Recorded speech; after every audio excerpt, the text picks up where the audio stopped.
Bonjour à tous et bienvenue dans ces 5 minutes d'information. Plus de 2000 kits alimentaires distribués à 150 villages du district d'Abidjan. C'est un don du président de la République, Alassane Ouattara, pour permettre aux populations défavorisées de ces villages de bien passer les fêtes de fin d'année 2018. Ces vivres, composés de riz, huile, tomates et autres viandes, ont été partagés hier lors d'une cérémonie présidée par le gouverneur Robert Begré-Mambé.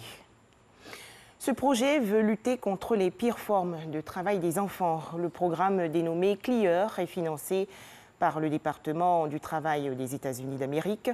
L'atelier de clôture de ces activités s'est tenu récemment dans la commune du Plateau.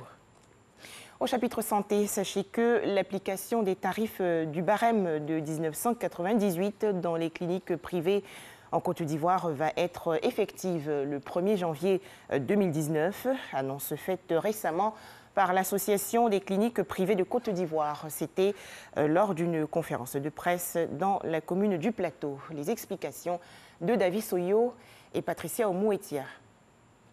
À partir du 1er janvier 2019, le nouveau barème des prestations dans les cliniques privées rentre en vigueur. 12 000 francs CFA, les consultations générales pour les mutuelles et 15 000 francs pour l'Association des sociétés d'assurance de Côte d'Ivoire. 14 000 francs, les consultations des spécialistes et 17 500 francs pour les sociétés d'assurance de Côte d'Ivoire. Une augmentation d'environ 20%. C'est une décision des associations des cliniques privées de Côte d'Ivoire. Nous, organisations professionnelles, la loi nous dit que nous avons obligation de fixer les tarifs et de les communiquer au Conseil de l'ordre. C'est ce que nous avons fait. Et la loi du Conseil de l'ordre, vous avez obligation, si vous les validez, de les publier. L'ordre l'a validé, l'ordre a publié. Et la loi nous dit que dès que le moment où l'ordre a publié, ça devient obligatoire, ça s'impose à tout le monde. Ce n'est même pas une augmentation. Nous voulons seulement appliquer les coûts que nous avons décidés de façon consensuelle depuis 1998. C'est quoi? On a dit simplement que le généraliste va passer de 12 000 à 15 000, que le spécialiste va passer de 15 000 à 17 500. Les sociétés d'assureurs nous ont demandé de leur faire un abattement dessus pour les laisser le temps de bien s'organiser. On a fait 20%. Les mutuelles nous ont demandé de faire un abattement, on a fait 40%. Ces nouveaux honoraires visent à redynamiser le secteur des cliniques privées selon les acteurs.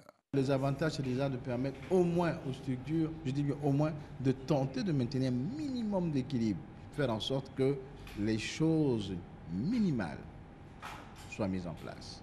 Depuis plus de 20 ans, le secteur privé de la santé prend en compte 40% de l'offre des soins des populations. Il y a quelques mois, l'Association des cliniques privées de Côte d'Ivoire avait souhaité appliquer ces nouvelles tarifications. Mais après négociation avec le gouvernement et les sociétés d'assurance, il avait été décidé du report de l'application de ce nouveau barème. La situation à présent en République démocratique du Congo, l'opposition politique, l'Église catholique et le comité laïque de coordination qui avait mené la fronde anti-Joseph Kabila ont vivement critiqué le report des élections dans certaines zones du pays. Ces protestataires le qualifient de manœuvre injustifiable.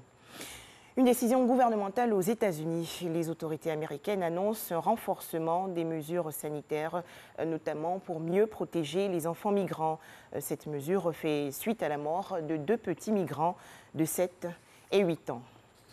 Enfin, en Indonésie, 5 jours après le tsunami qui a fait 430 morts, plus de 1000 blessés et 159 disparus sur les îles de Sumatra et Java, le pays surveille de très près le volcan qui a généré ce raz-de-marée. Les autorités indonésiennes ont relevé aujourd'hui le niveau d'alerte de l'Anak Krakatoa.